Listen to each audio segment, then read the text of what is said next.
బంగాళదుంపల వల్ల పొంచి ఉన్న ప్రాణాపాయం గురించి తెలియజేసే శీఘ్ర సంగ్రహం ఇది.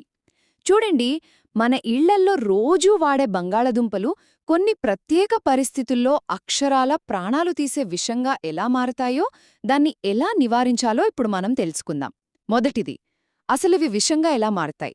మామూలుగా బంగాళదుంపల్లో సహజంగానే సొలనైన్ అలాగే చాకోనైన్ అనే కాంపౌండ్స్ ఉంటాయన్నమాట.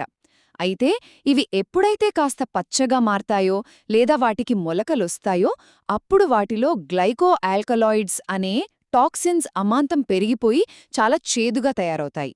ఇక్కడో విషయం ఆలోచించండి.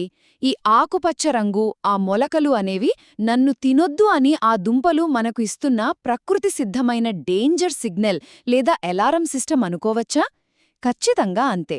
ఇక రెండవది, ఆ అలారంను పట్టించుకోకుండా ఈ చేదు దుంపలను తింటే మన శరీరంపై ఎలాంటి తీవ్రమైన దాడి జరుగుతుంది? తిన్న వెంటనే అజీర్తి, వాంతులు, విరేచనాలు మొదలవుతాయి. వీటిని దీర్ఘకాలం పాటు లేదా కాస్త ఎక్కువ మోతాదులో తీసుకున్నామనుకోండి, రక్తపోటు పెరగటం, బ్రెయిన్ ఫాగ్ అంటే ఆలోచన శక్తి మందగించడం జరుగుతుంది.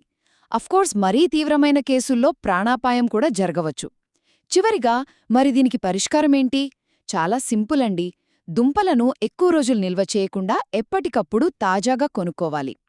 ఇంకో ఇంట్రెస్టింగ్ విషయమేంటంటే, యోగా ప్రకారం ఇవి జీరో ప్రాణిక్ ఫుడ్స్. అంటే ఇవి మన శరీరానికి ఎలాంటి ప్రాణశక్తిని ఇవ్వకపోగా మనిషిని చాలా బద్ధకంగా మారుస్తాయన్నమాట. సో వీటి వాడకాన్ని తగ్గించడమే ఆరోగ్యానికి చాలా మంచిది. కాబట్టి ఆరోగ్యంగా ఉండాలంటే తాజాగా ఉన్న బంగాళదుంపలను మాత్రమే ఎంచుకోండి. ఆకుపచ్చగా మారినా లేదా మొలకలు వచ్చినా వాటిని వెంటనే చెత్తబుట్టలో వేయండి.